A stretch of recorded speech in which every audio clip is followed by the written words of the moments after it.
வணக்கம், நான் உங்கள் ரவி. ஆஸ்ட்ரோ ஆல்ஃபா சேனலுக்கு உங்களை வரவேற்கிறேன். போன வீடியோவில் வர்க்கோத்தமம் பற்றி பார்த்தோம். இந்த வீடியோவில் வக்ரம் அப்படிங்கிற வார்த்தையோட அர்த்தத்தை பார்க்க போகிறோம். பொதுவாக ஜோசியர் சொல்லுவார், சனி வக்ரம் ஆயிட்டாரு, குரு வக்ரம் ஆயிட்டாரு. இந்த வக்ர கதினா என்ன? Reverse motion. மொத்தம் 9 கிரகங்கள் இருக்குது, நவகிரகங்கள். அது எல்லாருக்கும் தெரியும். சூரியன், சந்திரன், செவ்வாய், சுக்கிரன், புதன், குரு, சனி, ராகு, கேது. இதில் ராகு கேது அப்படி எப்போவுமே ரிவர்ஸ் மோஷன் தான், ஆன்டி கிளாக் வைஸ் மட்டும்தான் போவாங்க. சூரியனும் சந்திரனும் கிளாக் வைஸ் மட்டும்தான் போவாங்க.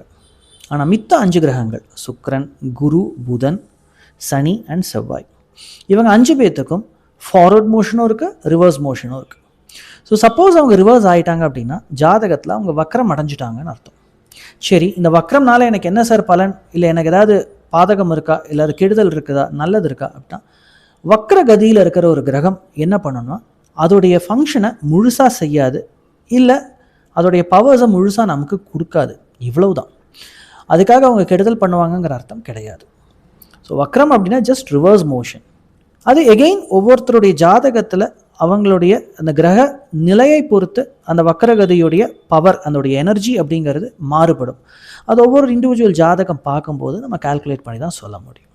ஸோ இதுதான் வக்ரம் அப்படிங்கிற வார்த்தைக்கு உண்டான அர்த்தம். ஸோ நெக்ஸ்ட் டைம் ஒரு ஜோசியர் வக்ரம் அப்படின்னு சொன்னாலே புரிஞ்சுக்கோங்க, பிளானட் ரிவர்ஸில் போயிட்டுருக்கு அப்படின்னு அர்த்தம்.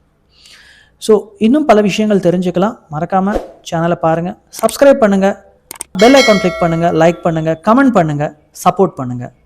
தேங்க்யூ.